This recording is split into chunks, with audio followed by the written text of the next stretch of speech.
Hello दोस्तों, welcome to my channel political science with R K and today we are going to start a new series of the PYQs for the masters programme of पॉलिटिकल साइंस ऑफ IGNOU and today we are going to start of the discussion of a paper that is MPSC 001 India and the world. ये जो exam है ये जून 2024 का paper है and term examination political science के लिए। तो चलिए इसको डिस्कस करते हैं। ये तो आपको पता ही होगा सब चीज़ें। क्वेश्चन पे ही आते हैं सीधा। So first question first section में है discuss the determinants of the India's foreign policy. हम देखेंगे इसको डिटेल में। Explain the importance of the national security council and assess it's working. इसकी इंपॉर्टेंस और वर्किंग के बारे में डिस्कस करेंगे हम बाद में। Discuss the main achievements of the India's foreign policy during the Indira Gandhi tenure. आप IGNOU के स्टूडेंट हैं और इंदिरा गांधी टेन्योर के बारे में अचीवमेंट्स पूछी है, ये तो आपको सबको पता होना चाहिए। इसको भी हम डिस्कस करेंगे। Explain the significance of the European Union for India's foreign relations. European union के साथ क्या सिग्निफिकेंस है इंडिया के फॉरेन रिलेशंस का, इसका भी हम जिक्र करेंगे। Next note right note on the India Japan relations and Indo US relations. Second section में जो फर्स्ट सिक्स्थ क्वेश्चन है वो है briefly explain the features of the India's nuclear policy. India की न्यूक्लियर पॉलिसी के फीचर्स के बारे में बताना है। न्यूक्लियर पॉलिसी इसको भी हम देखेंगे। Discuss the revolution of India's ASEAN relation. अब रेवोल्यूशन नहीं होगा, एवोल्यूशन होगा। Evolution of India's ASEAN relation, इसको हम देखेंगे। ये मिस प्रिंट है, यहाँ पे ध्यान रखना बच्चे, रेवोल्यूशन नहीं है ये एवोल्यूशन है। Next briefly explain the major areas of economic cooperation between India and the West Asia. India और वेस्ट एशिया के बीच में जो इकोनॉमिक कोऑपरेशन है उसको सेंटर में रखते हुए हम मेजर एरियाज़ को डिस्कस करेंगे। नेक्स्ट है India's relations with Africa, that is trade relation. हमको ट्रेड रिलेशन को एक्सप्लेन करना है, India's trade. Next critically examine the role of the MNC in the contemporary international economic relations. MNC का जो contemporary international economic relations हैं उसको critical examine करेंगे हम। सो ये है पेपर। अभी हम आते हैं क्वेश्चंस पे। Question that we are going to discuss is one about the determinants of the foreign policy. So it is from your IGNOU notes only. So determinants of foreign policy can be divided into internal and external factors. Internal that is located within the boundary of the country, for example geography, history, tradition, culture, economic development, nature of the leadership, domestic millennium, etc. External factors are international millennium, activities of the neighboring countries, multidimensional dynamics of international politics and others. यहाँ पे एक scholar का नाम दिया हुआ है, एक researcher का नाम दिया है। हम इसको लिखेंगे अपने पेपर में तो ताकि हमको एक दो नंबर एक्स्ट्रा मिल सकें। यहाँ पे है अकॉर्डिंगली बंदोपाध्याय एक रिसर्चर है जो इंडिया फॉरेन पॉलिसी पे जिन्होंने क्लासीफाई किया है डिटर्मिनेंट्स को इंडियन फॉरेन पॉलिसी के 7 मेजर और 13 माइनर कैटेगरीज में, जिनमें से जो मेजर डिटर्मिनेंट्स हैं इंडियन फॉरेन पॉलिसी के वो जोग्राफ़ी हो सकती है। Geography, economic development, political traditions, domestic millennium, international millennium, military strength and national character. Amongst minority में देखा जाए तो rule of the political institution, public opinion, political party, pressure group, institution of external affairs और personality of the individual, जो कि उस time पे leadership कैसी है उस कंट्री की, उस पर डिपेंड करता है। अभी हम इंडिया के स्पेसिफिकली आ जाते हैं कि इंडिया में फॉरेन पॉलिसी कैसे, determinants of the foreign policy क्या है। जो पहला हमने देखा है जैसे कि ज्योग्राफी। सो ज्योग्राफी को आपको बताइए, as you know that India is big country, 7th largest land mass है इंडिया का वर्ल्ड में। नेचुरल बाउंड्री जो है सभी तरफ एक, जैसे कि आप सब देख सकते हैं कि ऊपर नॉर्थ वाली साइड हिमालयाज़ है जो कि एक नेचुरल बाउंड्री की तरह काम करती है between the India and it's neighbouring countries. South की तरफ देखें तो कोस्ट लाइन है, बिग कोस्ट लाइन है जो कि एक ना कि एक बाउंड्री क्रिएट करती है इंडिया और बाकी कंट्रीज़ के बीच में, बट आल्सो जो ट्रेड के लिए भी एक काफ़ी महत्वपूर्ण प्रोवाइड करती है। तो ये इंडिया की फॉरेन पॉलिसी के लिए बहुत ही महत्वपूर्ण है जोग्राफी इसकी। और देखें तो हम नेबरिंग कंट्रीज़ के हिसाब से तो इंडिया के डिस्प्यूट चलते रहते हैं। सो कहते हैं ना कि you can in political international relation हम कहते हैं कि हम क्या कहते हैं, स्कॉलर्स कहते हैं कि you can choose your friends and enemies but you can not choose your neighbours. तो आप अपने पड़ोसियों को चूज़ नहीं कर सकते, तो उनके साथ आपको रिलेशंस बहुत ही स्ट्रेटजिक तरीके से मेंटेन करने पड़ते हैं। सो नेक्स्ट चीज़ देखते हैं। सो ये एक इम्पोर्टेंट है जो कि जोग्राफी एक इम्पोर्टेंट फॉरेन पॉलिसी के लिए डिटर्मिनेंट्स है। नेक्स्ट जो economy is done, next is next is economics. So natural resources हमको पता है, जैसे कि metals, minerals, fossil fuel, fertile land, water, human resource and the use of all these to achieve and maintain a high rate of economic growth for the country। इसके लिए ये economic factors बहुत ही महत्वपूर्ण हैं। इससे हमारी जो फॉरेन पॉलिसी है वो बहुत ज़्यादा डिटरमाइन की जाती है, तो ये एक बड़ा महत्वपूर्ण है। इंडिया के पास फेवरेबल डेमोग्राफिक डिविडेंड है, तो ये भी एक इंडिया की इकोनॉमिक उनसे डेमोग्राफिक डिविडेंड, डेमोग्राफिक प्रोफाइल का मतलब है कि वर्किंग एज जो पॉपुलेशन है इंडिया के पास वो बहुत ज़्यादा है। कि एवरेज एज की बात करें तो एवरेज एज की बोलते हैं कि average age in India is 29 year old. 29 is very young. So working age India की काफ़ी ज़्यादा है, जिससे कि हमको चीप लेबर का एक मिल जाता है। ऊपर से हमको स्किल देने की बहुत ज़्यादा महत्वपूर्ण हो जाता है। यहाँ पर स्किल देंगे that will be very important for the youth, उनकी एम्प्लॉयबिलिटी बढ़ेगी। तो थोड़ी हिस्ट्री दी गई है इधर, देख सकते हैं कि इंडिपेंडेंट के बाद मिक्स्ड इकोनॉमी को किया था। 1950-80s में जो राज कृष्ण थे उन्होंने इंडिया की ग्रोथ रेट को हिंदू रेट ऑफ ग्रोथ कहा है, क्योंकि ग्रोथ रेट बहुत कम थी, 2 to 3% GDP ग्रोथ रेट थी उस टाइम पे। तो इसलिए तब इनएडिक्वेसी फूड भी नहीं था, तो इवन की वीट डिप्लोमेसी करनी पड़ी थी वेस्टर्न कंट्रीज के साथ। और अमेरिका ने हमको जो वो अपने एनिमल हस्बेंड्री में यूज़ करते हैं फूड एंड फोडर, उन्होंने वो भेजा था इंडिया को, जो चारा वो अपने पशुओं को देते हैं वो चारा उन्होंने इधर भेजा था, वीट और डिप्लोमेसी। खैर आगे की बात करें तो ये इंडिया को एक रॉ मटेरियल की तरह देखते थे। इंडिया एक एक्सपोर्टर ही रहा रॉ मटेरियल का उसके इंडिपेंडेंस के बाद भी, क्योंकि वो सेल्फ सफिशिएंसी की बात करते थे। फिनिश प्रोडक्ट जो थे वो इंपोर्ट करने पड़ते थे। बाद में ये चीज़ हम देखते हैं कि इंडिया ने जंप किया एग्रीकल्चर सेक्टर से सर्विस सेक्टर की तरफ, और सर्विसेज, और बीच में जो मैन्युफैक्चरिंग सेक्टर था वो गायब ही हो गया। ये सीधा जंप आ जाए, इसकी वजह से हुआ क्योंकि मैन्युफैक्चरिंग हम सेटअप ही नहीं कर पाए even after independent.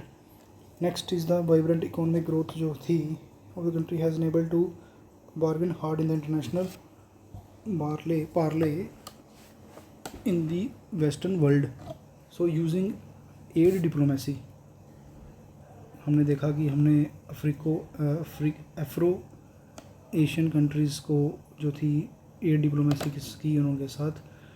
Indian technocrats and wider diaspora जो है उसने भी काफ़ी महत्वपूर्ण रोल प्ले किया है इंडिया के फॉरेन पॉलिसी मेकिंग में। नेक्स्ट फैक्टर जो है वो है हिस्ट्री की बात करें तो यहाँ पे आप हिस्टोरिकल बैकग्राउंड देख सकते हैं।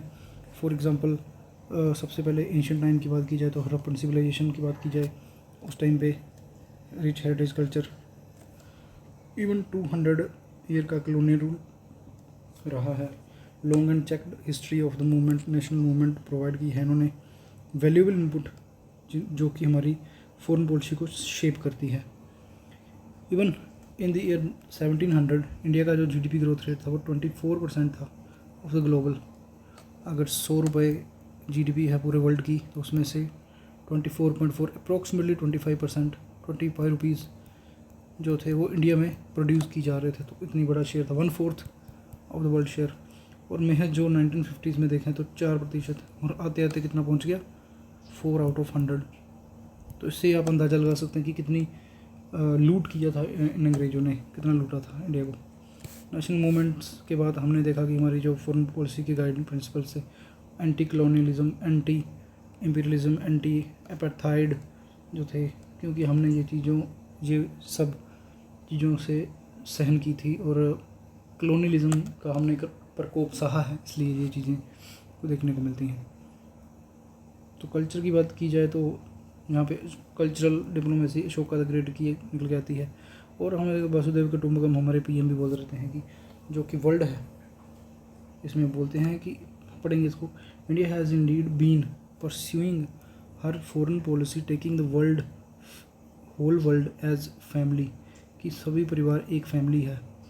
Well before the wave of globalisation brought about closer interaction among the different part of the worlds की बात की जाए तो इन्होंने ये बात बाद में की है। इंडिया ने पहले ये कंसेप्ट लेके आया है वासुदेव कुटुंबकम का। उसके बाद बात की जाए तो जो स्वामी विवेकानंद थे उन्होंने भी बोला था कि ब्रदर एंड सिस्टर्स की संबोधित किया था। जो शिकागो में उन्होंने एक रिलीजियस पार्लियामेंट लगी थी, वहाँ पे जाके उन्होंने संबोधित किया था अमेरिकन को ब्रदर एंड सिस्टर्स। सो वो भी एक इंडियन फॉरेन पॉलिसी के बहुत बड़ा महत्वपूर्ण पार्ट है। गांधी की हम देखें, गांधी ने सत्याग्रह, अहिंसा और स्वदेशी मूवमेंट को बढ़ावा दिया था। तो गांधी जी की ये चीज़ें भी इंडिया के फॉरेन पॉलिसी को करती हैं।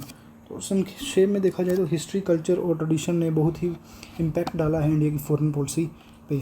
नेक्स्ट चीज़ देखें तो डोमेस्टिक मिलेनियम में हम देखें तो इंडिया का जो सोशल और कल्चरल डाइवर्सिटी है वो इतनी ज़्यादा है कि India second largest Muslim population है वर्ल्ड में। और इंडियन फॉरेन पॉलिसी के लिए ये बहुत महत्वपूर्ण हो जाता है कि वो अरब कंट्री के साथ, जहाँ की ज़्यादा मुस्लिम पॉपुलेशन बहुत ज़्यादा है, उनके साथ रिलेशन उनके कैसे हैं। सो ये भी एक बहुत ही महत्वपूर्ण विषय है। Next, apart from specific ways in which social, cultural and ethnic, religious and linguistic aspect of India's determine for foreign policy. So इसके अलावा जो हमारा सोशल, कल्चर, एथनिक, हम देखें इंडिया में कितने एथनिक ग्रुप हैं, तब भी डाइवर्सिटी इन यूनिटी इंडिया में वो है, तो फिर भी वो इंडिया की फॉरेन पॉलिसी में दिखता है हमको। सो नेक्स्ट देखें परसोना ऑफ द लीडरशिप जो डिसीजन लेते हैं लीडर्स, जो उनके समय में फॉरेन पॉलिसी बनती है, वो भी एक क्रूशियल रोल प्ले करती है उनकी फॉरेन पॉलिसी में। स्ट्रॉन्ग लीडर्स होंगे तो स्ट्रॉन्ग फॉरेन पॉलिसी बनेगी। जैसे कि हमने देखा ब्रिटेन में सेकेंड वर्ल्ड वॉर के दौरान जो विंस्टन चर्चिल थे, उनकी foreign policy, varies weak personalities, weak foreign policy disaster कर सकती हैं उनकी कंट्रीज़ के लिए। फॉर एग्जांपल इन्होंने वीपी सिंह की एग्जांपल दी है कि वीपी सिंह के time India war against terrorism war comprehensively weaken by the number of release the harden Kashmiri terrorist, जो कि रिलीज़ कर दिए गए थे in exchange of the daughter of Mufti Mahmood Sayeed. So next देखते हैं। और जवाहरलाल नेहरू की बात की जाए तो उनकी फॉरेन पॉलिसी एक आइडियलिस्टिक थी और यूरोपियन पर्सपेक्टिव शो करती है, जो कि हमको इंडिया चाइना के वॉर के रूप में बहुत महंगी पड़ी, ये यहाँ पे लिखा गया है। और देखें तो जो इंदिरा गांधी थी, इंडिया की उस टाइम पे foreign policy more of the realist थी, रेजोल्यूट फ्रेंडशिप मोर रियलिस्ट थी। और उन्होंने India won her war with mischievous Pakistan and earned all weather friend like Soviet Union को उस टाइम पे इंडिया का दोस्त बनाया इंदिरा गांधी ने की फॉरेन पॉलिसी की वजह से, and made India a nuclear country to be fed by its inimical forces, जो उनके एनिमी कंट्रीज थे। सो एंड में आप कह सकते हैं कि ये लीडरशिप पे बहुत प्रभावी करता है कि लीडर कमज़ोर है या वीक है, जहाँ वो आइडलिस्ट है, जहाँ रियलिस्ट है, उस पर बहुत प्रभाव करता है। नेक्स्ट जो है हमारा आइडियोलॉजी कैसी है, तो आइडियोलॉजी पे भी ये एक बहुत ही महत्वपूर्ण अंग है, आइडियोलॉजी पे भी प्रभाव करता है। एक दो टॉपिक यहाँ से बच गए हैं, वो हम एक दो फैक्टर जो बच गए थे वो हमने यहाँ कवर कर लिए हैं। जैसे कि हम देख रहे हैं मिलिट्री कैपेसिटी भी जो है इंडिया की किसी भी कंट्री की फॉरेन पॉलिसी को प्रभावित करती है। लाइक से इंडिया में ये बहुत ही महत्वपूर्ण होती है फॉरेन पॉलिसी डिटरमाइन करने के लिए, कंसीडर की जाती है। फर्स्ट इसमें देखते हैं क्या है, मिलिट्री कैपेसिटी एक इंडिपेंडेंट एलिमेंट है किसी भी कंट्री की फॉरेन पॉलिसी। पहले तो उनकी अगर इकोनॉमी बढ़िया होगी तभी मिलिट्री बढ़िया होगी। सेकंड, मिलिट्री पावर जो है अथॉरिटेटिव एलिमेंट ज़्यादा इंपॉर्टेंट प्ले करती है, necessary for the great powers but is not a case for the developing country like India. India के केस में ये पहले इतनी नहीं थी, पर अभी जो है इंडिया को मिलिट्री कैपेसिटी पर अपनी शो करने के लिए, क्योंकि India is surrounded by the hostile countries, that is from the western side we have Pakistan and from the eastern side we have China. So there is also a tension of the two side of war, कि दोनों तरफ से कहीं लड़ाई शुरू ना हो जाए, तो वॉर ना हो जाए, जंग ना हो जाए। तो ये काफ़ी इंपॉर्टेंट है। नेक्स्ट यहाँ पे कुछ डाटा दिया है कि इंडिया जो है, India is very low, India के पास जो मिलिट्री बजट है वो काफ़ी लो है, वेरे जो बिग पावर्स है वो काफ़ी हाई बजट करती हैं।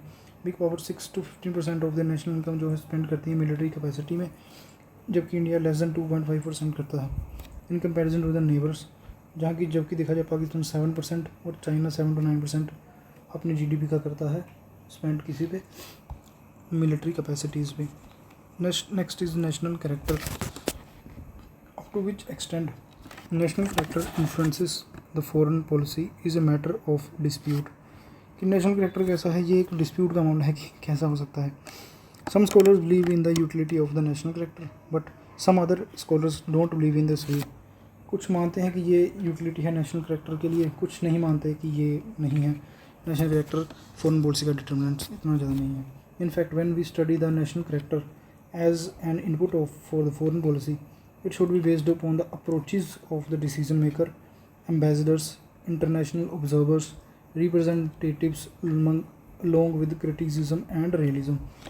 कहता लेकिन इनफैक्ट जब इन्होंने पढ़ाई करी है स्कॉलर्स ने कि कैसा, वो कहता अप्रोचेस पे डिपेंड करता है कि डिसीजन मेकिंग की अप्रोच कैसी है, एम्बेसडर्स की अप्रोच कैसी है, इंटरनेशनल ऑब्जर्वर्स की अप्रोच कैसी है, रिप्रेजेंटेटिव्स है जो उस कंट्री के उसकी कैसी, अलॉन्ग विद क्रिटिसिज्म, और जो उसको क्रिटिक कर रहे हैं उनकी वो कैसे कर रहे हैं, और रियलिज्म।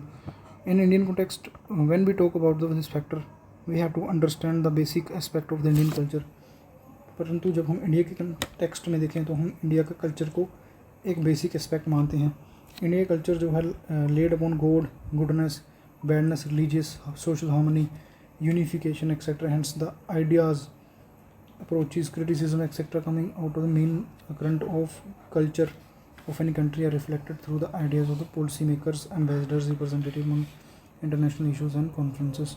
So ये सब चीज़ें impact करते हैं। So next question that we are having is we have already seen the importance and working of the National Security Council. Okay, National Security Council. So the National Security Council plays a vital role, important role play करती है safeguarding the national interest by providing an advisory body to the Prime Minister on national security matters।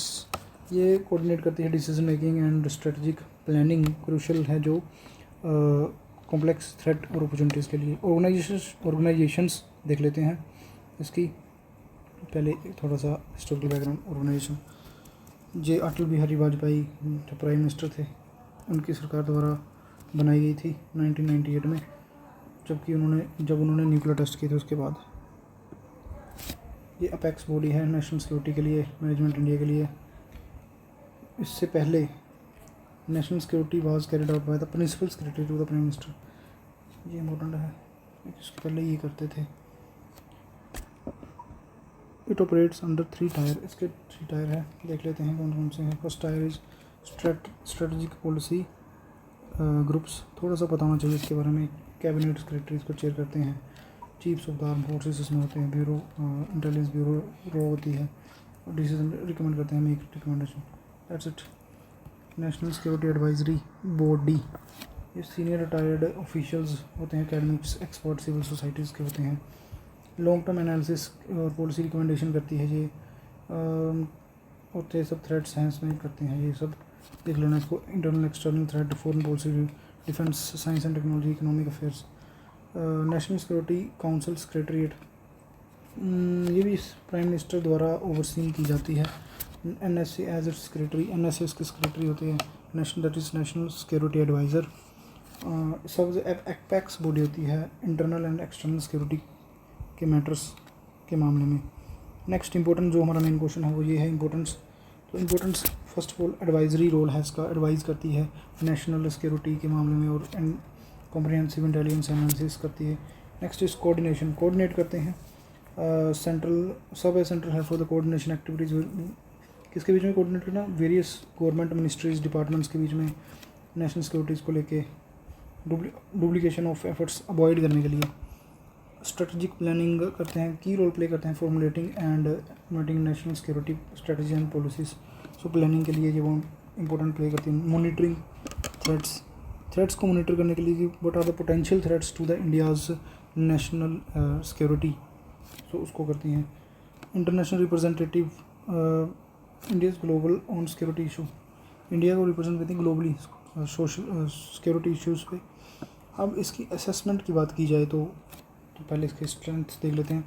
Integrated approach है, policy formulation करते हैं, coordination है, ये कुछ इसकी strength है। और वीकनेसेस की बात कर लेते हैं। वीकनेसेस में डिसीजन मेकिंग डायनामिक है, इसकी इफेक्टिवनेस इन्फ्लुएंस्ड हो सकती है decision making of the dynamic within the government including the influence different stakeholder. बोलते हैं कि हम इंटीग्रेटेड अप्रोच लेके चलेंगे। इंटीग्रेटेड में होता क्या कि ये एक डिपार्टमेंट है, ये एक दूसरा, ये तीसरा, हम बोलते हैं हम सबको एक तरफ लाए। तो यहाँ से देखेंगे कि ये सोचेंगे ये कर लेंगे, ये सोचेंगे ये कर लेंगे, ये सोचेंगे ये कर लेंगे। तो यहाँ डिसीजन मेकिंग जो है डायनामिज्म है कि एक दूसरे के करते वो कोई नहीं कर पाता, तो काम हो नहीं पाता, जो ये एक इनएफिशिएंसी भी क्रिएट कर देती है। Transparency and accountability, decision making processes में नॉट ऑलवेज भी ट्रांसपेरेंट शायद ना हो, और अकाउंटेबिलिटी मैकेनिज्म में भी इनएडिक्वेट। तो ट्रांसपेरेंसी और अकाउंटेबिलिटी का जो है वो भी एक चैलेंज सामने आता है। अडेप्टेबिलिटी टू इमर्जिंग थ्रेट्स को लेके अडेप्टेबिलिटी इसकी थोड़ी कम है उसको, जैसे कि फॉर एग्जांपल आजकल साइबर वेलफेयर का ज़माना है, क्लाइमेट चेंज हो रहा है, उसको लेके ये कैसे करेंगे, तो वो एक थोड़ा सा कंसर्न है। तो कंक्लूजन में आप लिख सकते हैं कि वाइटल रोल प्ले करती है ये नेशनल सिक्योरिटी, ये तो खुद ही आप कर लेंगे। नेक्स्ट क्वेश्चन डिस्कस करते हैं। Discuss the main achievements of the Indian foreign policy during the Indira Gandhi tenure. ये हम इग्नू के टेक्स्ट से ही देख।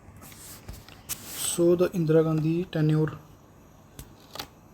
Indira Gandhi had a long tenure, जो हमको पता है। She came into power in 1970s after the 1970s election, और उनकी टाइम पे मेजर फॉरेन पॉलिसी इवेंट्स हुए। सबसे इम्पोर्टेंट उसमें बांग्लादेश वॉर है, जो कि पाकिस्तान के साथ हुई थी और फॉर्मेशन ऑफ बांग्लादेश हुआ था। सो इसको जानने के लिए हम थोड़ा सा बैकग्राउंड जान लेते हैं। कहता the only democratic election held in Pakistan in दिसंबर में इलेक्शन हुए थे, दिसंबर 1917 में, जिसमें जुल्फ़िकर अली भुट्टो, जो कि पाकिस्तान पार्टी पीपल्स पार्टी थी, जुल्फ़िकर अली भुट्टो जो कि पाकिस्तान पीपल्स पार्टी बोन करके जीत गए थे पाकिस्तान, वेस्ट पाकिस्तान में। और जो इबामी लीग थी वो एब्सोल्यूट मेजॉरिटी से जीत गए थे in East Pakistan by that is 167 seats. So democratic theory के मुताबिक जो मिलिट्री डिक्टेटर थे पाकिस्तान के याया खान, उनको इनवाइट करना चाहिए था अवामी लीग के जो लीडर थे या शेख मुजीबुर रहमान को, कि वो आके सरकार बनाए। बट उन्होंने मैनिपुलेट कर दिया, भुट्टो ने मैनिपुलेट कर दिया, और वो अनविलिंग थे एक बंगाली को प्राइम मिनिस्टर बनाने के लिए, वो पाकिस्तान का प्राइम मिनिस्टर। सो याया खान जो नहीं चाहते थे कि एक बांग्लादेशी के पास पावर ट्रांसफ़र की जाए। जैसा कि आपको पता है कि जैसे देश हमारा आज़ाद हुआ था, तो मैं थोड़ा सा बनाने का प्रयास करता हूँ। यहाँ से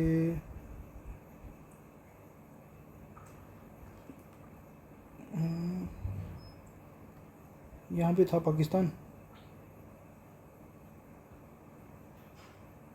यहाँ पे था बंगाल, तो इसको बोलते थे हम वेस्ट पाकिस्तान, ये था ईस्ट पाकिस्तान, और इबामी लीग यहाँ पे थी, अवामी लीग, और ये एब्सोल्यूट मेजॉरिटी के साथ जीत गए थे।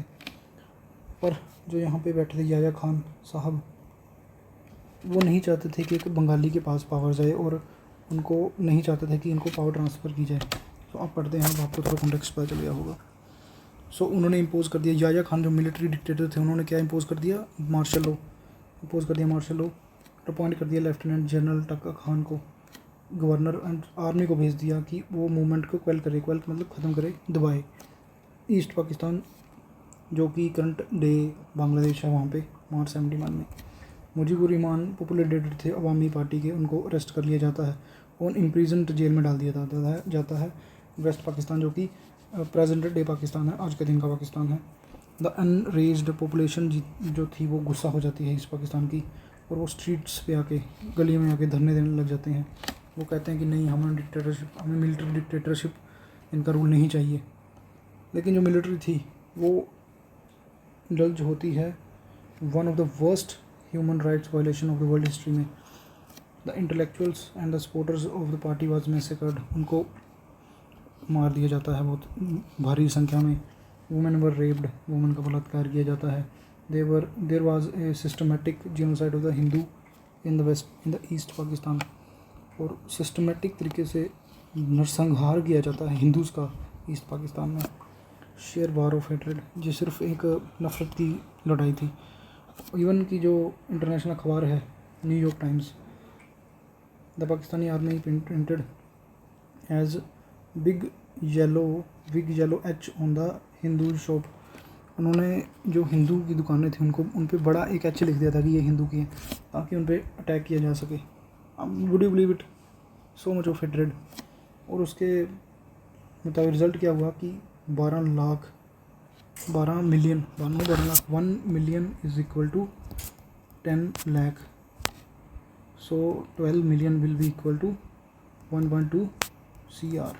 So 1.2 CR Bangladeshi Muslim and Hindus came to West Bengal, that is mainly to Kolkata as a refugee. और refugee की जगह तो इंडिया के लिए refugee crisis हो गया।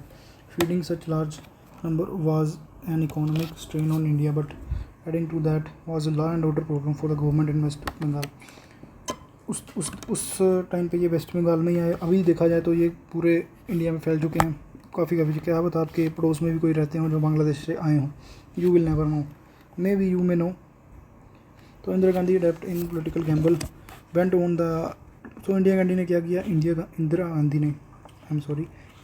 ने क्या किया, पॉलिटिकल गैम्बल किया। वो वेस्टर्न कंट्रीज़ के टूर पे गई, वेस्टर्न कंट्रीज़ के लीडर को बताया कि ये ह्यूमन ट्रेजेडी हो गई है, हादसा हो गया है। सो उसी टाइम पे मिलिट्री को भी प्रिपेयर किया कि तैयार रहें, कभी भी अटैक करना पड़ सकता है।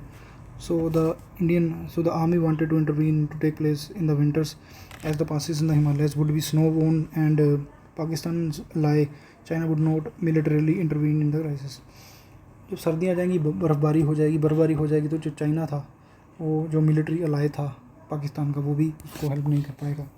So Pakistan to preempt India and force her to divert troops to west, attacked on 3.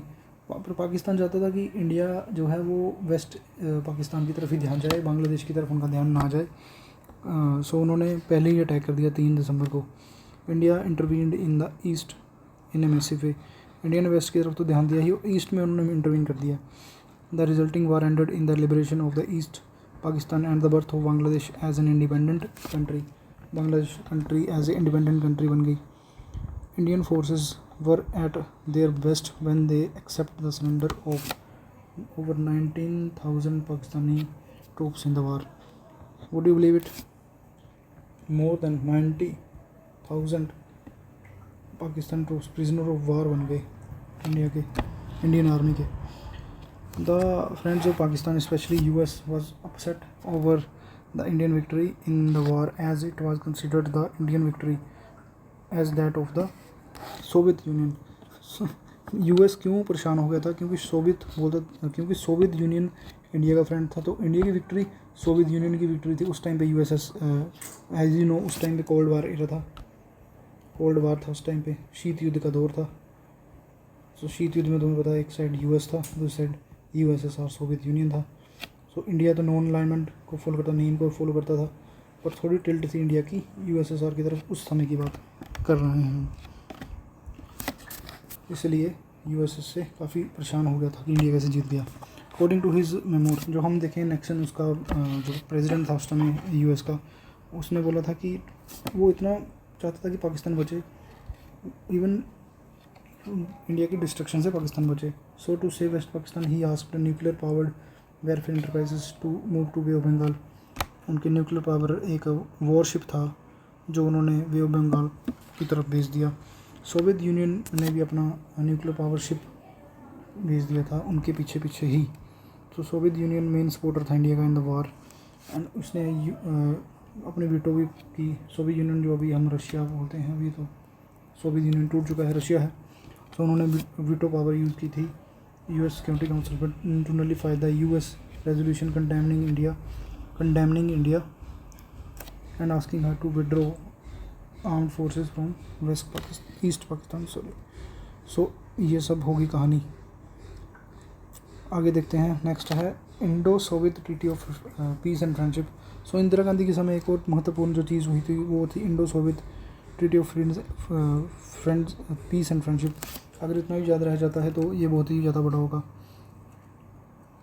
इसमें ज़्यादा जानने वाला है नहीं, पर डिस्कस कर लेते हैं एक बार। तो एक प्रो सोवियत टिल्ट था इंडिया की तरफ। इंडिया की पॉलिसी में नेहरू के पीरियड में भी ये देखते हैं, हालांकि नॉन प्रैक्टिस अलाइनमेंट मूवमेंट करते थे। Global non alignment movement had become the force sympathetic to the Soviet. हम ये भी देखते हैं। Cuba as a member of the non alignment movement introduce the idea of the Soviet as a natural ally. Cuba एक non alignment movement का partner था, but Soviet को, union को उसने नेचुरल आई की तरह देखा था of the non aligned Nations.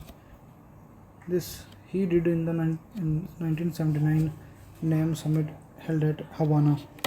The tilt became evident in the Indo-Soviet relations during the period. Before the Bangladesh War of 1971, India signed Treaty of Peace and Friendship with the Soviet. तो जब भी जैसे India ने treaty sign की of peace and friendship with the Soviet union, तो ये साबित हो गया कि इंडिया का टिल्ट यूएसएसआर की तरफ है। Under the treaty, two countries agreed on immediate mutual consultation in the event of the either country facing military threat and adopt appropriate effective measures. और जैसे ही कोई वॉर लाइक सिचुएशन होगी तो consult करेंगे, immediate consult करेंगे एक दूसरे को। सो ये है। नेक्स्ट देखते हैं, शिमला एग्रीमेंट की तरफ आते हैं। शिमला एग्रीमेंट की तरफ देखें तो India Pakistan war of 1971 was brought to an end. तो 71 की वॉर जो ख़त्म हुई थी वो शिमला एग्रीमेंट में।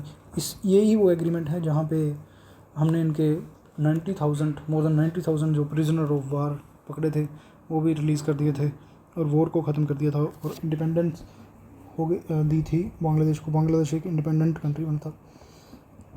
यहाँ पे एक ग्लिच है, इंडिया की जो आइडलिस्टिक थॉट की वजह से कंट्री टर्म हम नहीं कर पाए। जैसे देखते हैं, Pakistan regained all its territory lost in the West Pakistan in the war and also secured freedom for prisoner taken in war. Prisoner of war were actually released in the 1970s after India obtained Bangladesh. But India freed Bangladesh. India gained assurance of good behavior which Pakistan was unable in practice. India के idealistic thoughts ने ये prison of war India ने release कर दिया। But don't you think that India can use this prisoner of wars keep up in the Kashmir issue? They would have used this to resolve the Kashmir issue, return the Kashmir, otherwise will not return this prisoner of war to you. So that is a different debate, but coming in that in different scenario. Next thing जो इंदिरा गांधी की time थी वो थी nuclear test of 1974। तो Indira Gandhi was also remembered क्योंकि उसने nuclear test करवाया था। नेहरू तो आइडलिस्टिक अप्रोच रखी थी पावर की तरफ, पर इंदिरा गांधी रियलिस्टिक थी। हमने ये चीज़ पहले देख ली। नेहरू की आइडलिस्टिक अप्रोच थी, इंदिरा गांधी रियलिस्टिक थी। ठीक है। इवन नेहरू ने बोला था कि 1954 में, if you peep in future and if nothing goes wrong mean war और लाइक कुछ ना हो। The obvious fourth country in the world is India. कि अगर तुम भविष्य में झांको और कुछ गलत ना हो, गलत से उसका मतलब है कुछ लड़ाई या ना हो, वॉर ना हो, कोई जंग ना हो, तो obvious fourth country in the world जो इंडिया है, टॉप फोर्थ कंट्री की बात कर रहे हैं। किसके बाद? यूएस, सोवियत और चाइना के बाद। बट जो इंदिरा गांधी थी, ट्रांसलेट इज आइडलिज्म, उनके आइडलिज्म को उन्होंने एक्शन में तब्दील किया। कैसे? न्यूक्लियर टेस्ट कर दिया 1974 में पोखरण ने, जहाँ की सक्सेस हुआ था। इवन क्यों करना पड़ा? आप एक चीज़ समझें, जो न्यूक्लियर पावर है, क्यों चाहता है कोई कंट्री न्यूक्लियर पावर बनना? Even Iran is trying to gain nuclear power in the current world, current time. और आज जब मैं रिकॉर्ड कर रहा हूँ तो आज न्यूज़ आई है कि Israel attacked Iran's capital city that is Tehran. Different story, उनका अपना अलग चल रहा है। उसके बारे में कभी और डिस्कस करेंगे। फ़िलहाल इसको देखते हैं, क्यों कोई कंट्री चाहता है न्यूक्लियर पावर होना। Balancing act, deterrents, nuclear deterrents create करने के लिए कि मेरे पास अगर मान लो जो दो कंट्री हैं, ये मान लो चाइना के पास न्यूक्लियर पावर है और इंडिया जो एक बड़ी कंट्री है उसका नेबर है लेकिन उसके पास नहीं है, तो चाइना की मिलिट्री पावर बहुत बढ़ जाएगी। इंडिया को बचाने के लिए खुद को न्यूक्लियर पावर लेनी पड़ेगी। और उसके हिसाब से पाकिस्तान ने भी ऐसे किया था, जब इंडिया के पास न्यूक्लियर पावर आ गई तो पाकिस्तान को चाइना ने हेल्प कर दिया न्यूक्लियर पावर गेन करने के लिए। सो एक डिटरेंस का काम है ये। आई होप कभी यूज़ ना हो इनका तो बढ़िया है, otherwise nothing will be left over there. Next we are discussing हाँ।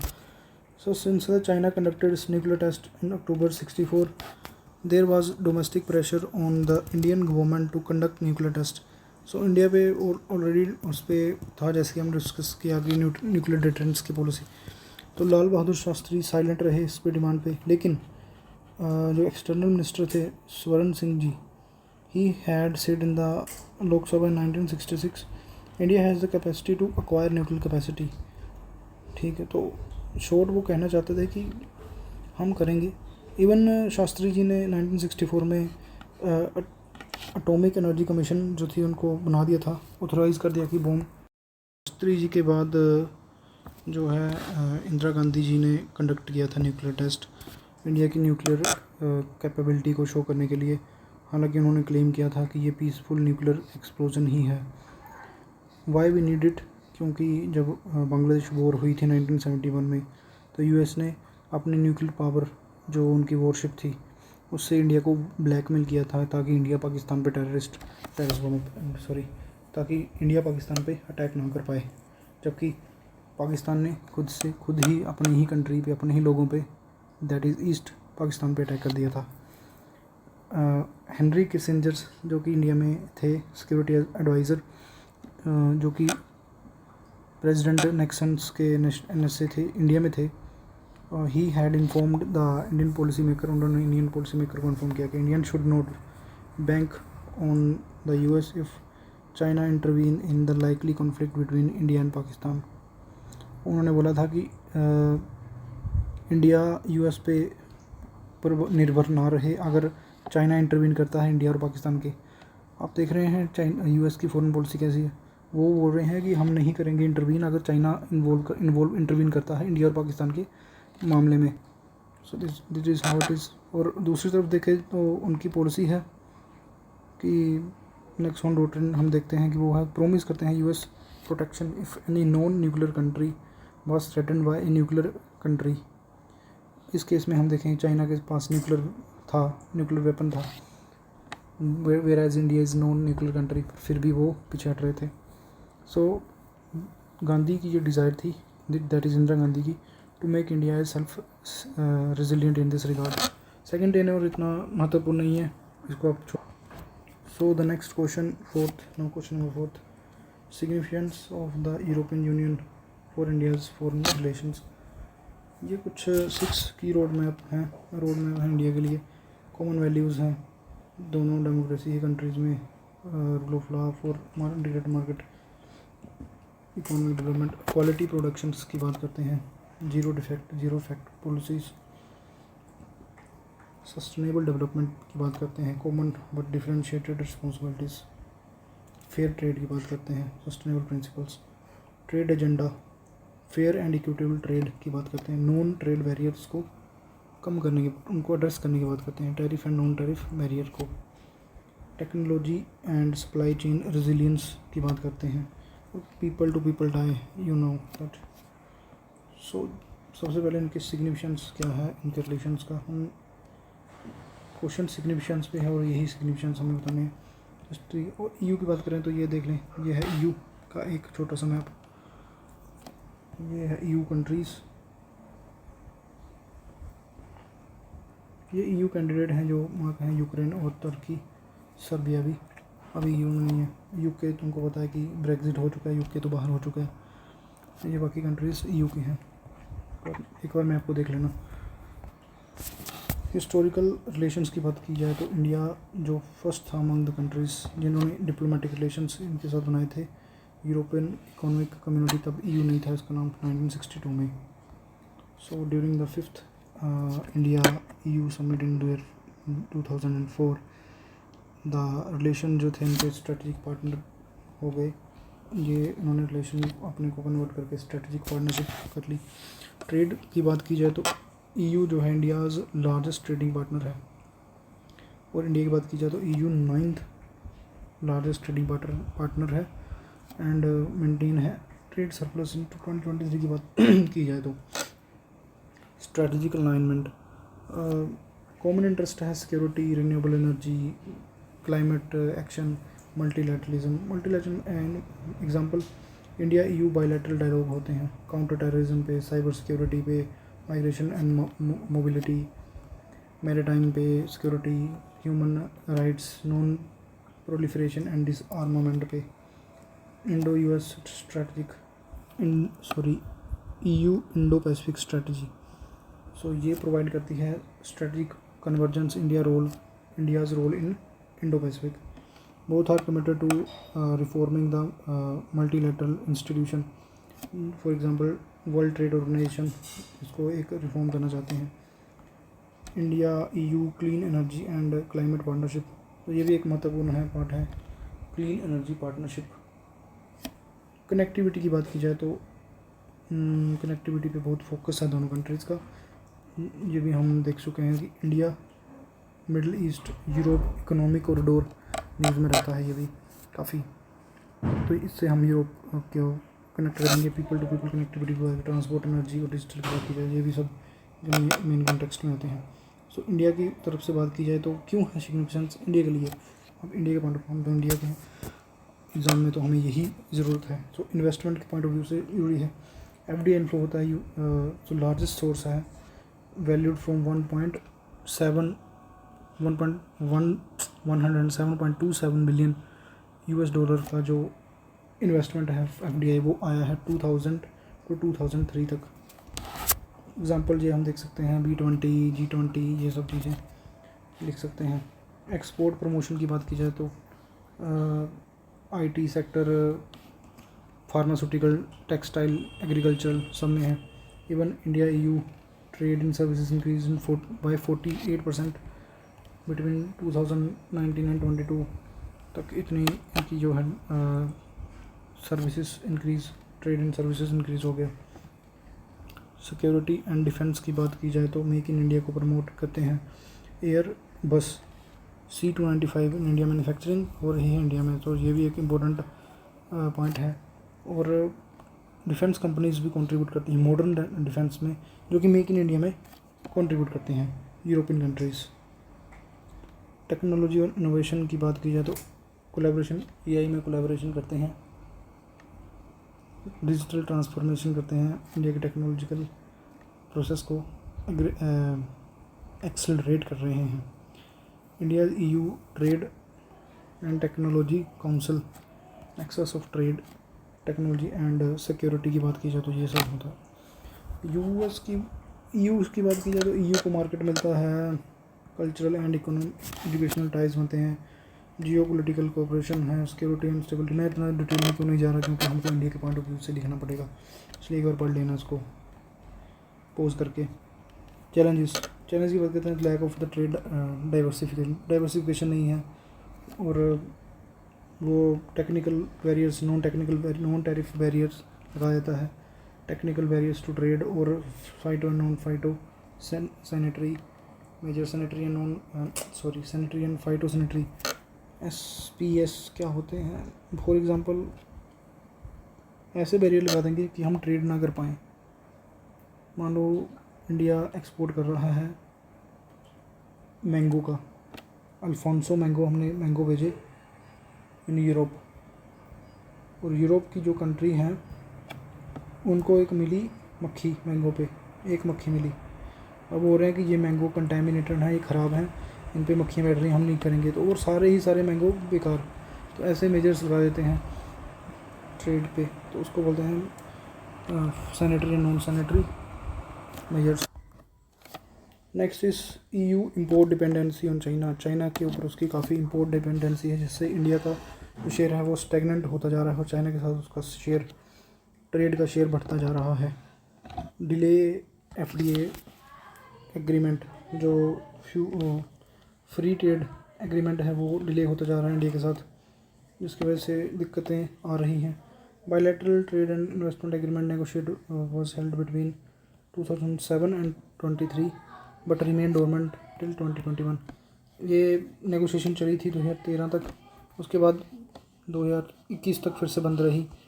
और एक मेजर जो कंसर्न है वो ये है CBAM, that is carbon border adjustment mechanism. इसमें क्या होता है कि EU इम्पोज करता है additional 25% tax on energy effective goods. मान लो इंडिया में स्टील मैन्युफैक्चर हो रहा है टू यूरोप, इंडिया में मैन्युफैक्चर हो रहा है, एक्सपोर्ट हो रहा है टू यूरोप, और यूरोप बोल रहे हैं कि इसको बनाने में जो पोल्यूशन क्रिएट हुआ है लाओ दो टैक्स, क्योंकि इसको एनर्जी इंटेंसिव गुड्स है, इसको बनाने के लिए तुमने पोल्यूशन एमिशन किया है, तुमने CO2 का एमिशन किया है या तुमने पोल्यूटेंट एमिशन किया है, तो लाओ उसको हम एनर्जी एफिशिएंट में, हम ग्रीन एनर्जी में यूज़ करेंगे, उसके लिए टैक्स लाओ दो टैक्स। सो ये है कार्बन बॉर्डर एडजस्टमेंट, मतलब जितना कार्बन एमिशन हुआ है मैन्युफैक्चरिंग में उतना तुम टैक्स दो हमको, तो 25% टैक्स लगा दिया है, जो कि एक कॉज ऑफ कंसर्न है इंडिया EU रिलेशंस में। लैक ऑफ कंसेंसस बन नहीं रही। लेबर लॉ बोलते हैं कि तुम्हारे इधर जो लेबर लॉ है वो एक्सप्लॉइट करते हैं, तुम लेबर को एक्सप्लॉइट करते हो, लेबर्स को उनको वेजेस कम देते हो, टाइम ज़्यादा लगाते हो, तो इन्वायरमेंट स्टैंडर्ड के बाद ह्यूमन राइट्स की बात की है तुम्हारे कम है, तो वहाँ पे थोड़े से अनबन चलती रहती है इनकी। तो वे फॉरवर्ड में कुछ लिखना हो तुमको तो लिख देना, ट्रेड रिफॉर्म की जाए, फास्ट टैग FTA एग्रीमेंट किया जाए, ग्रीन कोऑपरेशन में बता सकते हो, policy labour policy, that is also good. Next question, bilateral trade between India and Japan relations देखते हैं। So India and Japan share A special strategic and global partnership, ये लिख देना एज इट इज़, लिख देना पेपर में। Factorise by long history of friendship, cultural ties, shared interest in peace, stability and prosperity in Asia. Their relation is rooted in the spiritual affinity, cultural exchange dated back centuries. Today, India and Japan collaborate on the various fronts, including economic development, defense, cultural exchange, with India being key economic partner for India. Sorry, Japan being the key economic partner for India. थोड़ा detail में देखने की कोशिश करते हैं। Historical type की बात करते हैं। India and Japan deep historical roots हैं, date of 6th century Buddhism Japan में जो कि चला गया। कल्चर की बात की जाए तो Japanese culture fostering sense of closeness with India heritage. Diplomatic 1952 में डिप्लोमेटिक रिलेशंस हो गए थे। इकोनॉमी की बात की जाए, major investors in India, Japan जो है एक मेजर इन्वेस्टर है। Significant donor of the official development assistance. ODA support करता है Indian economic development like areas power, transportation, environmental problem. Or you also know that India and Japan are collaborating in bullet train चलाने में collaborate कर रहे हैं। तो transport में भी एक पॉइंट आ सकता है, ये चीज़ तुम नोट कर लेना अगर नहीं लिखी है। मैनी कंपनीज जापानीज जो है इंडिया में मैन्युफैक्चरिंग करती हैं मेड इन इंडिया के तहत। Japanese firm increasing interest in expanding their operations in India driven by growth and demand. India में अगर कोई कंट्री इंडिया में आके मैन्युफैक्चर कर रही है तो उसको क्यों करना चाह रही है? क्योंकि India is readymade market, India में मार्केट पहले से ही अवेलेबल है। मोर देन 150 करोड़ पॉपुलेशन है, सो मार्केट तो रेडी है, that is why. Strategic and security की बात की जाए, Japan share a vision of the peaceful and stable Indo Pacific region. They cooperate on defense, increasing joint military exercises, Malabar exercise। और quad में भी दोनों साथ में, क्वाड का पॉइंट शायद इसमें मिस कर दिया। क्वाड में भी ये पार्टनरशिप है उनकी। Quad 4 countries, India, Japan, USA and Australia, ये सभी इसमें शामिल हैं। ये पॉइंट भी लिख लेना। यहाँ पे नहीं है, सिक्योरिटी में ये पॉइंट आ जाएगा क्वाड वाला। कल्चरल एक्सचेंज में बात की जाए तो programme and scholarship has been established to promote mutual understanding and goodwill. India has a strong presence in Japan with culture centre and institution promoting Indian culture and languages. The two centers regularly exchange cultural delegation and host events showcasing their respective cultures. So overall बात की जाए तो strong foundation है, mutual respect, value, shared values, commitment to work together, strategic space and this is good point. Special strategy and global partnership, deep, multifaceted nature of friendship, encompassing economic, culture, political and security aspect. Now the Indo-US relations, very important. So the significance of the robust Indian-US relations, advance economic opportunities. USA is the top most merchandise export destination for India. India के जो goods export होते हैं US उनकी top destination है। और एक बात की जाए तो three pillar of US led by Indo Pacific economic corporation, strategic global strategic influence.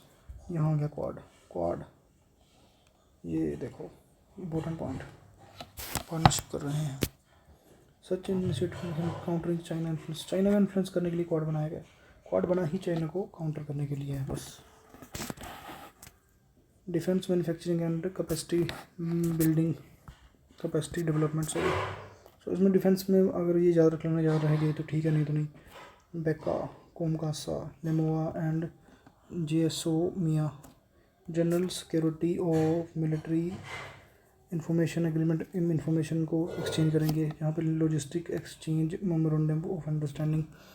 Logistic exchange में मानो कि यूएस का जहाज़, मिलिट्री जहाज़ इंडिया में आ गया, या इंडिया का जहाज़ यूएस की एयरबेस पे चला गया, मिलिट्री एयरबेस, तो वहाँ पे जाके वो ऑयल वगैरह रिफ़िल कर सकते हैं, फ्यूल वगैरह रिफ़िल कर सकते हैं, रेस्ट वगैरह कर सकते हैं हमारे सोल्जर वहाँ पे, उनके यहाँ पे। उसको बोलते हैं logistic exchange. Communication capabilities and security agreement, COMCASA communication के बारे में है ये basically. Basic exchange and cooperation agreement BECA, ये भी इम्पोर्टेंट पार्ट बन जाता है। Next major defence partnership, strategical trade authorisation, STA1 authorisation, okay. Expansion frontier in emerging technologies, emerging technology में एक्सपेंशन हो रही है। Space outreach expanding, NISAR, NASA, ISRO synthetic aperture radar mission, ये इंपॉर्टेंट है। एक आर्टमिस कोड है, इंडिया ने join कर लिया है यूएस का आर्टमिस कोड, जिसमें common principle of governance, exploration and use of the outer space. Artemis code किससे रिलेटेड है? आउटर स्पेस से रिलेटेड है। इतना पता है तो आप इसको ले लो कि यूएस का पॉइंट है, आउटर स्पेस के लिए इंडिया उसका पार्ट है, बस इंडिया ज्वाइन कर लिया है। Ensuring energy security, energy security ensure करते हैं। इंडिया यूएस 1 2 3 न्यूक्लियर, ये इंपॉर्टेंट है, वेरी इंपॉर्टेंट। ये किसके कॉल की है? मनमोहन सिंह के कॉल की है। दूसरा प्रेसिडेंट कौन थे उस टाइम पे? Doctor APJ Abdul Kalam ji. In recent time the US had emerged as one of the largest supply of the LPG to India. तो ये LPG की सप्लाई करते हैं। Counter terrorism, US recently approved the extradition of India to Tahawwur Rana accused in the 26/11, तो ये भी important है। ये सपोर्ट करते हैं, दोनों ही टेररिस्ट को खत्म करने के सपोर्ट करते हैं। But on the other side definition of terrorist is not defined in the UN.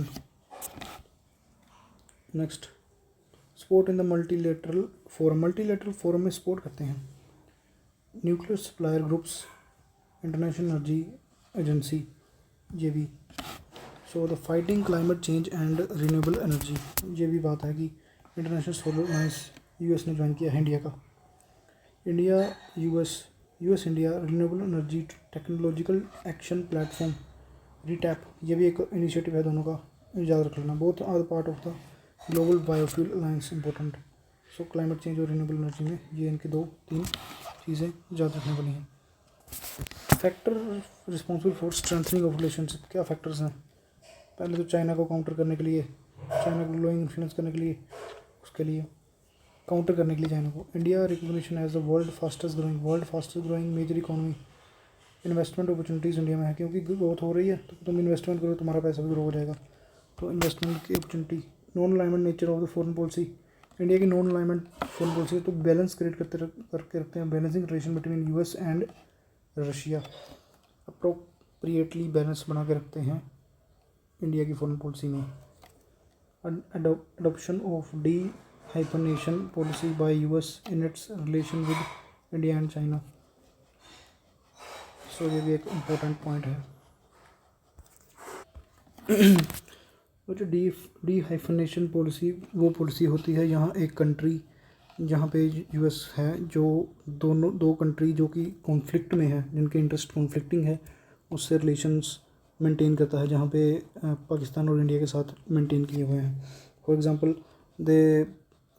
Pakistan को यूएस ने दे दिया था अपना फाइटर, इवन कि सभी हथियार देते हैं और फाइटर जेट भी देते हैं, जबकि इंडिया को मना कर दिया था, जबकि अभी उन्होंने अपने अपाची हेलीकॉप्टर इंडिया को दिए हैं। सो ये उनकी हाइपरनेशन पॉलिसी है इंडिया को लेके और पाकिस्तान को लेके यूएस की। नेक्स्ट इश्यूज़ रिलेशन में इश्यूज़ देखें, वैसे इतना ज़्यादा लंबा लिखने की जरूरत नहीं, पर देख लेते हैं। ट्रेड एंड इकोनॉमिक चैलेंजेस हैं, रेसिप्रोकेट टैरिफ्स लगाते हैं। आपको पता ट्रम्प साहब जब से आए हैं उनको टैरिफ किंग कहा जाता है, सुबह उठ के कुछ ना कुछ उनको तो करना ही है। खैर, इंटेलेक्चुअल प्रॉपर्टी राइट्स में इश्यूज़ हैं, ज़्यादा करने की जरूरत नहीं है। Generalise system of preferences, US revoke कर दिया है इंडिया का generalise system of preferences. impacting duty-free Indian exports. Geopolitical divergences. India follows strategic autonomy and independence foreign policy. So ये भी एक cause of concern.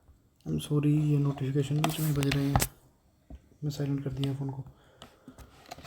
Visa and immigration challenges, ये भी एक कंसर्न है। H1B वीज़ा इंपॉर्टेंट पॉइंट, उन्होंने Indian IT professional को बंद कर दिया है।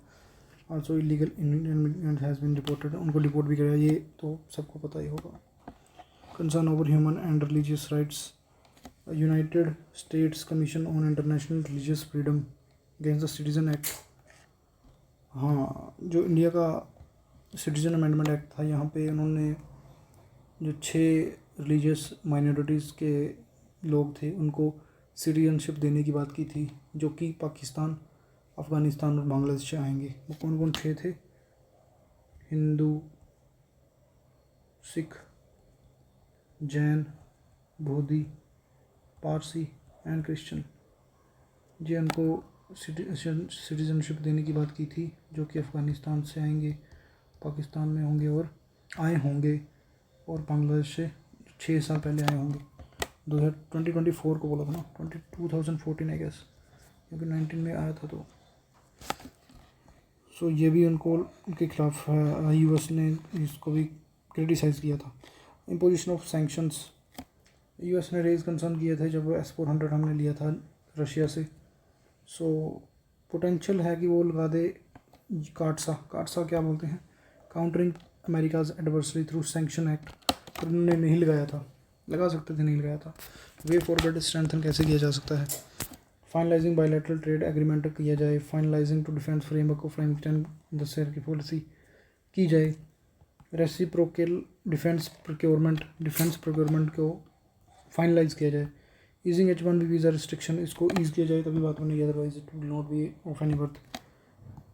वेवर अंडर काटसा, इन्होंने बढ़ाया है waiver under CAATSA, influence of the Indian American can be use to the long term expansion exemption of the CAATSA. अभी नहीं लगाया, फ्यूचर में लगा सकते हैं, तो उसको करने के लिए वेवर मिलना चाहिए। जो इंडियन अमेरिकन है उसका इन्फ्लुएंस काफ़ी ज़्यादा है, मतलब हो सकता है यूज़ वो काटसा ना लगे। Enhancing cooperation in emerging technologies and artificial intelligence AI। सो ये सब कुछ बातें हैं इसमें, ये एग्जांपल देख लेना। तो ये सब कुछ बातें हैं। सेकंड सेक्शन में देखा जाए तो first question in the second section is key features in the India's foreign policy. ये बहुत इंटरेस्टिंग टॉपिक होने वाला है, इंडिया के फॉरेन पॉलिसी के की फीचर्स जो हैं क्या हैं। ये एक मैप है जो कि तुम खुद ही पढ़ोगे, मैप ग्राफिक्स बोलो, ये अखबार में आया था, वहीं से मैंने काट के लगाया, देख लेना इसको एक बार। सब कन्वेंशनल वॉर कैसे होती हैं, फिर एक्सकलेशन बढ़ता है, फिर कन्वेंशनल वॉर होती है, और लास्ट में जाके न्यूक्लियर वॉर होती है। हो सकती है, नहीं होनी चाहिए, आई होप ना ही हो, बढ़िया बच्चे का नहीं तो। India's nuclear policy, often referred as its nuclear doctrine, characterized by the several key features. First is no first use. You already know that. Minimum deterrence is unnecessary minimal.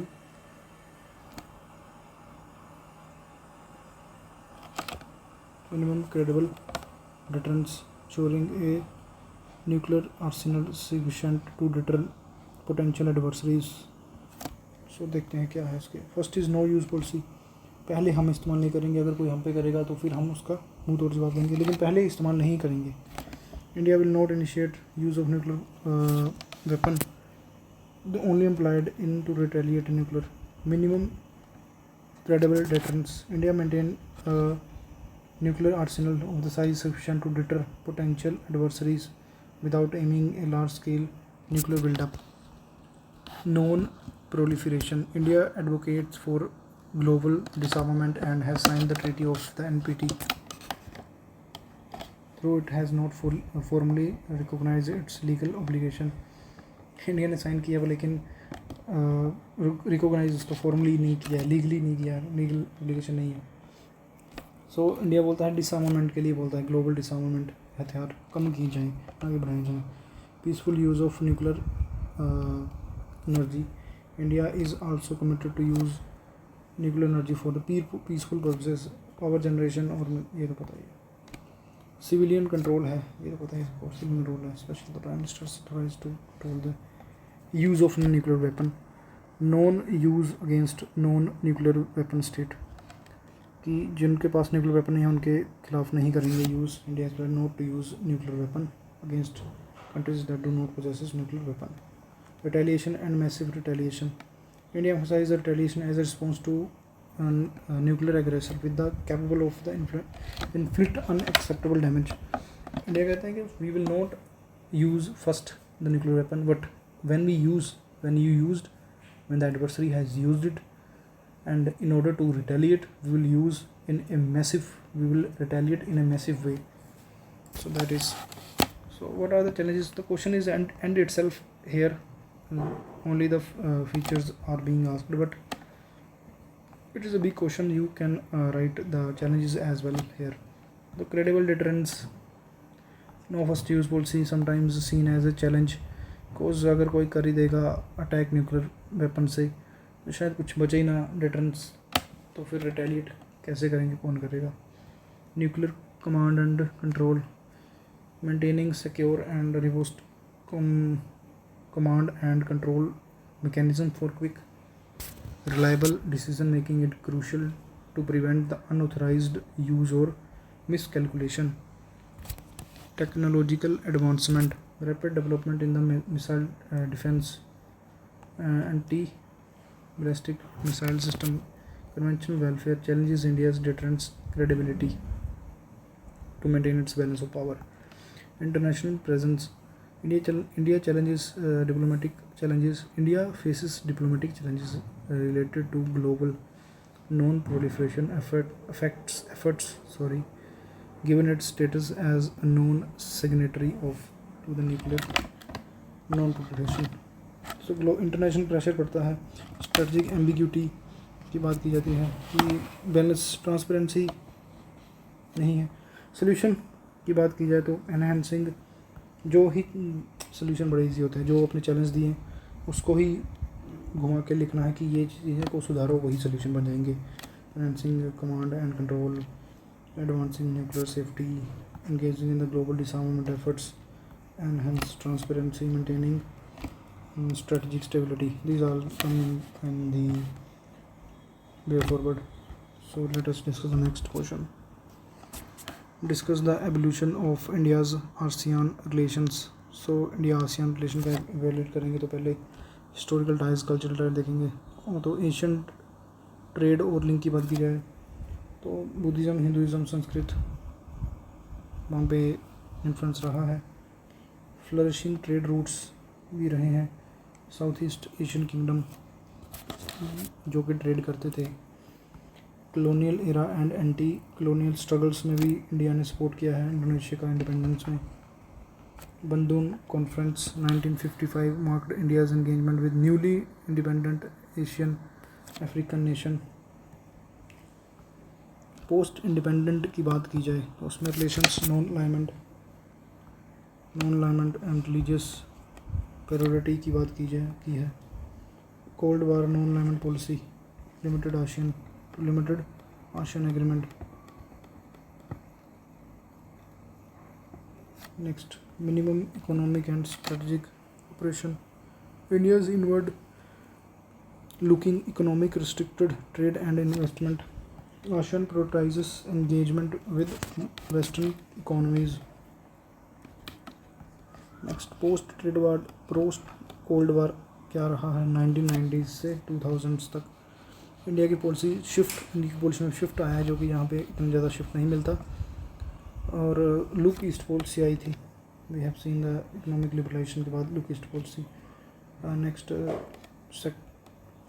Sectoral dialogue partners बने, full dialogue partners भी बने 1996 में, जो कि 1992 में secured. और summit level partners बन गए 2002 में। Important point, summit level partner बन गए। Early trade security, ASEAN trade in goods agreement 2009 boosted trade and investment. India ASEAN trade in services agreement further boosted economic ties.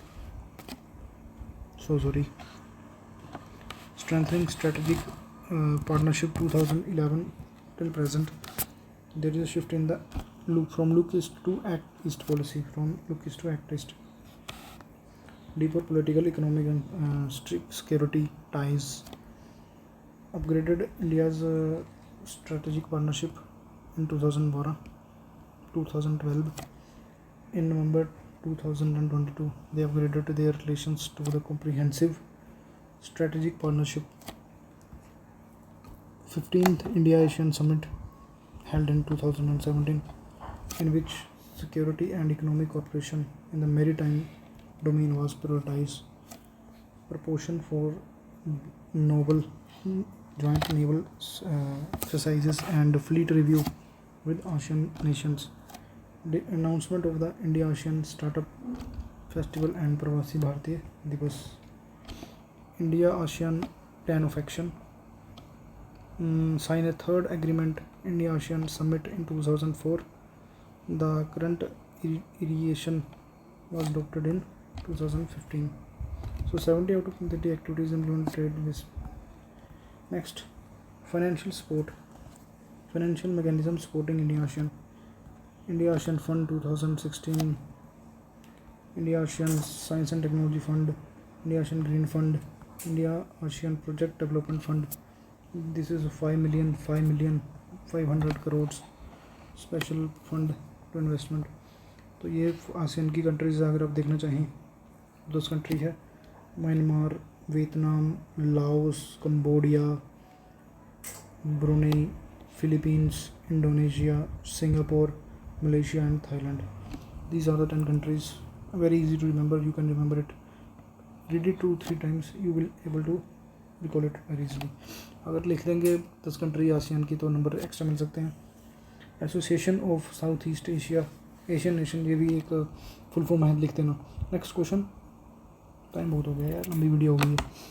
Explain briefly the major areas of economic cooperation between India and West Asia. West Asia की बात की जाए, main area of cooperation, civilisation link है पर no defined approach है। Economic relations भी हैं, crude oil supply पे ही है ज़्यादा। Presence of 1000 immigrants in the region, bilateral rather than the regional basis. Bilateral relation prefer ज़्यादा है रीजनल बेसिस के मुकाबले। India ASEAN policy has been focus on change from the actor who constitute core of the West Asian policy, during much of the Cold War to others. They changed more of the players than the playbook. Initially, Egypt नाम का connection था, Palestine, India's support for separate nation balance theme. Iraq was center to India's policy. However, with the time, Iran, Saudi Arabia, Israel have become the key pillars. India's West Asia. एक बार waste Asia का map है इधर, हाँ है। सो waste Asia का map देखें तो ये है, कुछ कंट्री वेस्ट एशिया की हैं। इसमें मेजर कंट्री ईरान है, Saudi, Oman, UAE, Qatar, Bahrain, Kuwait, Syria, Iraq, Turkey, Armenia, Azerbaijan, Georgia, Israel, this is Palestine, and Jordan, Sinai Peninsula, you may know this is in Egypt, Sinai Peninsula, Cyprus, Lebanon, here yes. Cyprus, okay. So let us come back to the content. So areas of cooperation, the question is about the areas of economic cooperation, so let us see the areas of cooperation.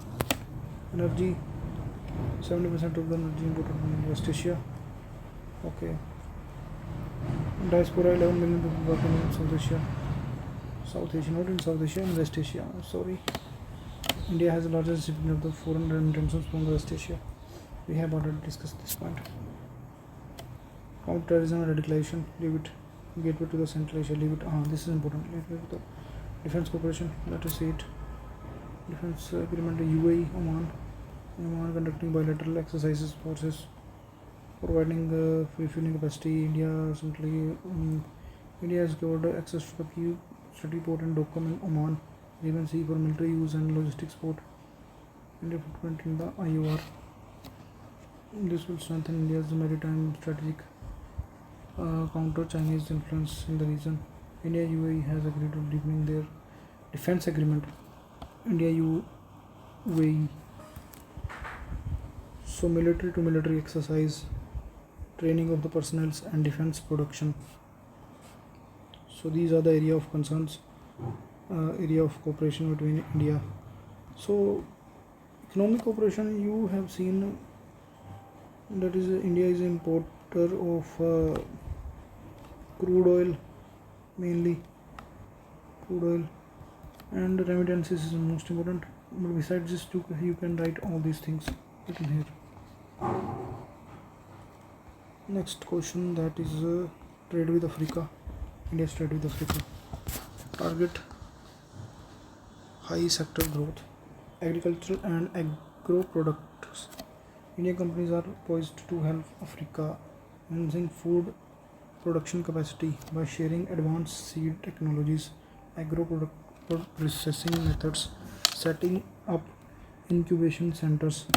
India can significantly enhance African food security by technology transfer, expanding bilateral trade which reached $1 billion in 2022. Pharmaceutical, next is pharmaceutical. A pharmaceutical export to Africa is already at 3.8 billion in 2003, $3.8 billion. There is a significant potential for the growth as India can provide affordable medicines and healthcare solution. As you know that India is called as a pharmacy of the world. Pharmacy of the world. You can write this thing in this point. India is known as the pharmacy of the world. So India provide cheap medicines, affordable medicine, not cheap medicine, affordable medicine.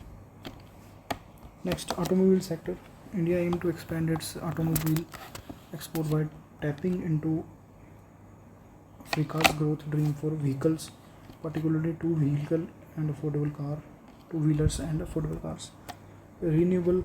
India and Africa are uniquely positioned to lead into renewable energy, particularly solar energy. The vision of one world, one grid aimed to connect energy grid over land and water. Next is the India's expertise in solar and wind can help it. Okay, more than 20 African countries have joined the International Solar Alliance. Strong commitment to the renewable energy collaboration. Logistics and transportation. Improvement in the logistics and the transportation infrastructure are seen as facilitating smoother trade flows.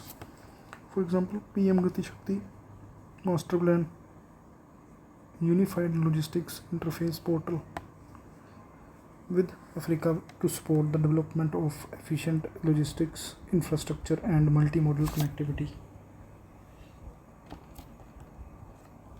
African Continental Free Trade Agreement is also identified as automobile and logistics and area with sufficient subsequent substantial potential for collaboration between India and Africa.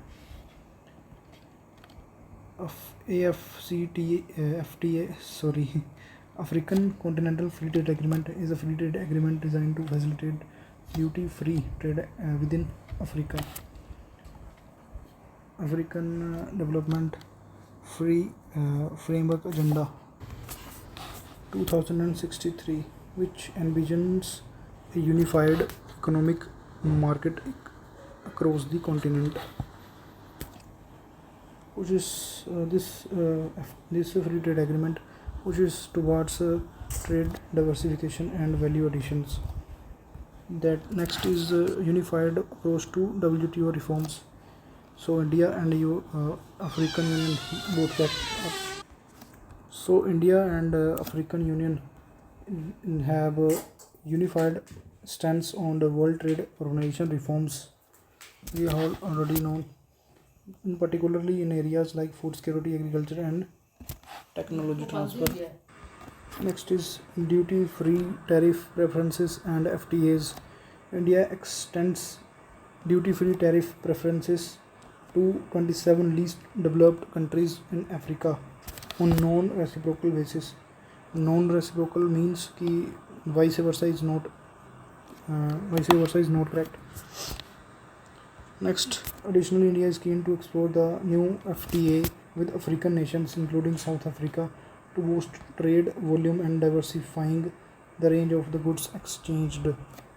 Strategic cooperation की बात की जाए तो support for African Union, India has been instrumental in advocating for the European Union full membership in the G20. Even उसको G20 में शामिल कर लिया गया है जब इंडिया की 2023 एंड सितंबर 2023 जब इंडिया में था समिट, तो उसको इनकॉर्पोरेट कर लिया गया है. Special economic zone, manufacturing zone, leave it. Global South representative. India also said that African is a global. We are the representative. It is a representative of the global South. So that is also its concern. So the question about the India's trade with Africa. So this is very important. So इसमें ये तो याद कर लेना जो उसमें trade की बात की गई है. India and African trade grow by 9.6% in FY, that is financial year 2022-23, reaching nearly $100 billion. So this is important. Next is in financial year 24, India export goods worth $38.7 billion US dollars. So the African Union is the fourth largest trading partner, following US, China, and UAE. Within the African Union, Nigeria is the India's top trading partner. Next, import composition. Top import include fuel from Africa, 61% import from crude oil from Nigeria, Angola, and Algeria. Precious stone and glasses, 20%, Ghana, South Africa, and Botswana. Vegetable and metal and this is very important, metal and minerals from Benin, Sudan, Zambia, South Africa, Morocco, Cote d'Ivoire. The name I am not able to pronounce this correctly.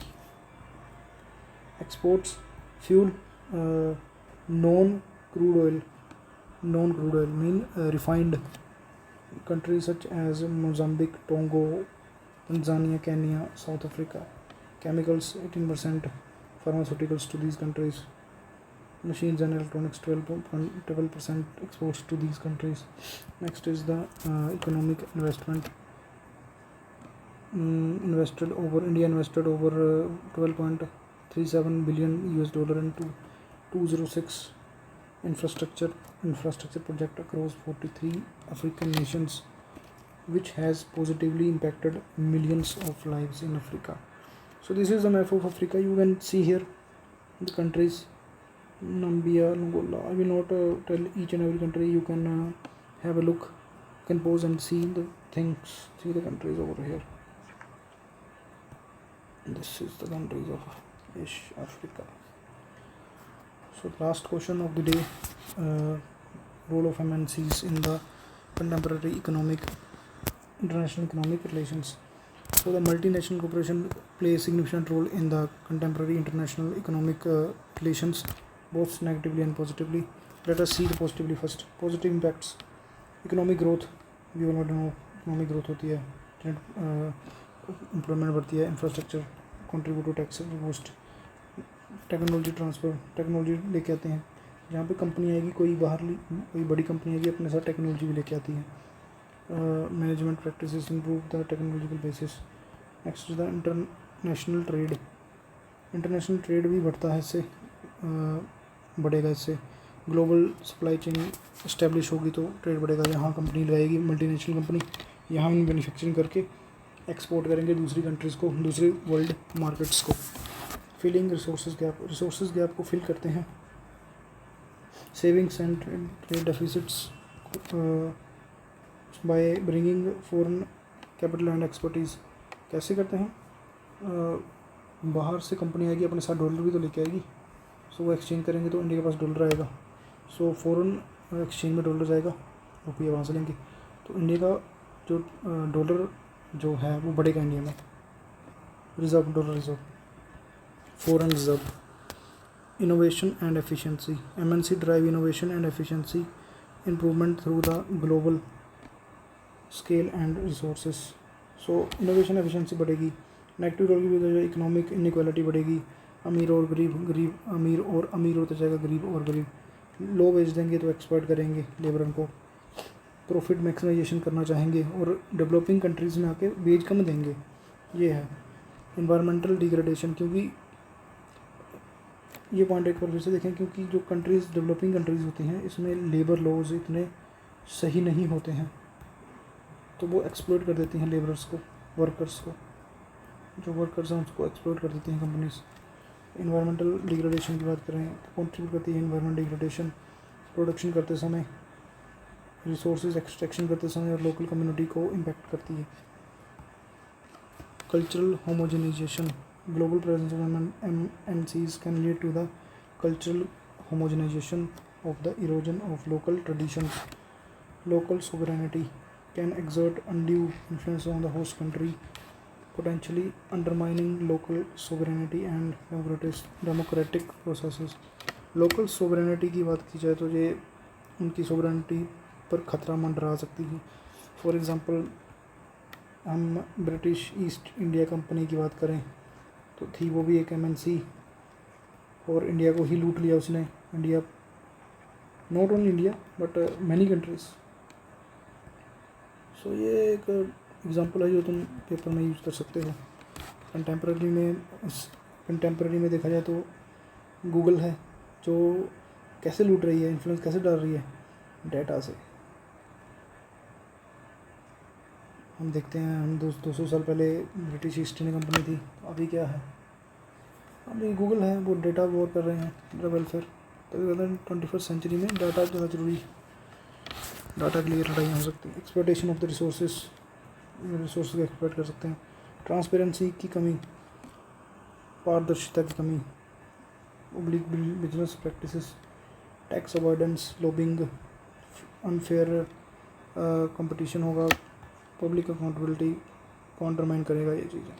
So why this I finish this chapter of MPSE 001 जो कि India and the world था. तो guys thank you for watching and this is my first video. I know there are many things that I can improve. I am not able to get but I have to start where I have to start. So thank you for watching and if you like please comment down your feedback और channel को subscribe ज़रूर कर लेना. Thank you for watching.